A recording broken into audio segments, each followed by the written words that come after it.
Attention pour la question numéro 1. Top, c'est parti. Je suis un établissement en Maine-et-Loire. Let's go. Ah, c'est certain que si vos footballeurs sont en EHPAD, vous ne risquez pas de gagner. Donc ce n'est pas ça, je suis... L'hôpital de la Corniche-en-Juin. Bravo, c'est bien.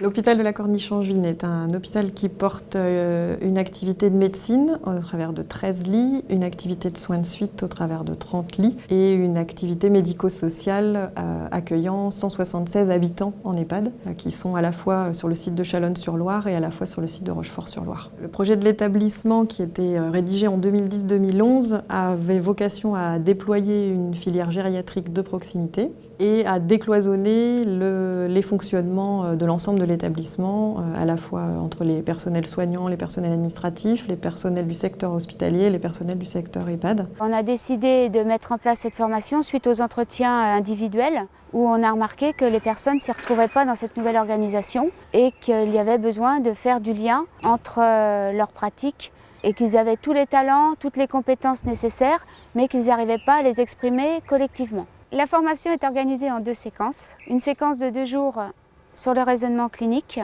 où les personnes arrivent avec leurs baluchons, avec leurs problématiques, et elles essayent de les résoudre ensemble. Ensuite, une journée à distance théâtre. Il y a 2 comédiens qui sont là et qui sont venus auparavant rencontrer les équipes et qui ont, au regard des problématiques exprimées, fait des scénettes qui retracent leur quotidien. Mais Madame Junel, c'est Marc.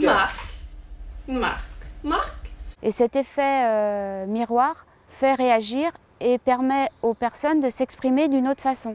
Je pense que la formation raisonnement clinique fait que les personnes ne subissent plus, mais sont acteurs. La formation m'a apporté une réflexion sur la pratique de tous les jours auprès des résidents, avec les collègues, les différentes équipes pluridisciplinaires qu'on a au sein de l'établissement.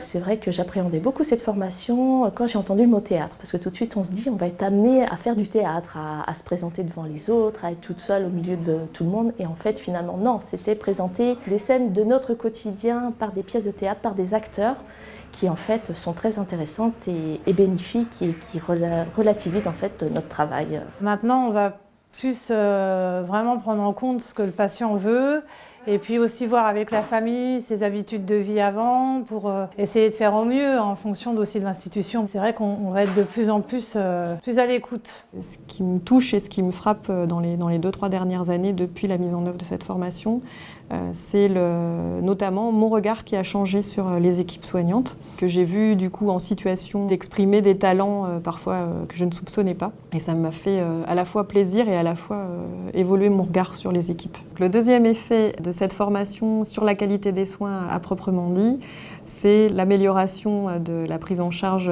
qui s'est traduit par l'évolution d'un indicateur qui est le nombre de jours d'hospitalisation des personnes âgées en EHPAD, qui a diminué de moitié entre 2013 et 2014. La formation raisonnement clinique fait partie des rares formations qu'on propose à une grande partie de l'établissement. Là, on concernait tous les personnels soignants. Environ 150 personnes ont été formées. Ça correspondait à tous les soignants présents en 2012. Donc là, il nous en reste une trentaine au vu des changements et des départs et des arrivées qui restent à former.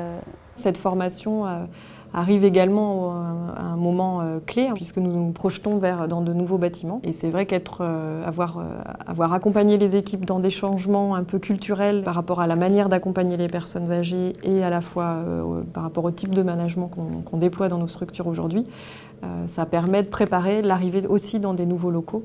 Je suis persuadée que sans la formation, il y aurait une résistance au changement. Il y a du boulot, il est physique, le temps nous manque, c'est fantastique. Mais pas de panique ici, on travaille en équipe. Oh